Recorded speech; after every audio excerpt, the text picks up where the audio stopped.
Okay, so a CTD is a part of an instrument package that we throw overboard, and it's connected to the ship with a wire.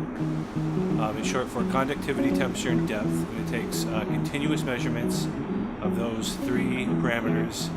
There's two components to a CTD. One is we have a series of Niskin bottles, so we take discrete samples of those.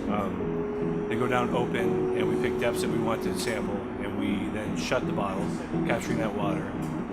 And then there's continuous samples, so that runs a constant stream of data to the ship that we analyze. CTD goes down, collects water samples. We strip all the gases out of that water with a helium headspace, and then inject that headspace into this gas chromatograph. And from that, we can get measurements of hydrogen and methane concentration. And then the biologist takes some samples. So the water samples I am filtering onto these small filters that lets the water pass through, but it collects all the bacterial cells on these filters.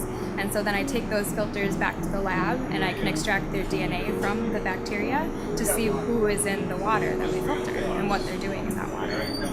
And what we do is we, through using chemicals and temperature, concentrate the genetic material. And we use that genetic material to get sequence data, things that you can build family trees and ask questions about.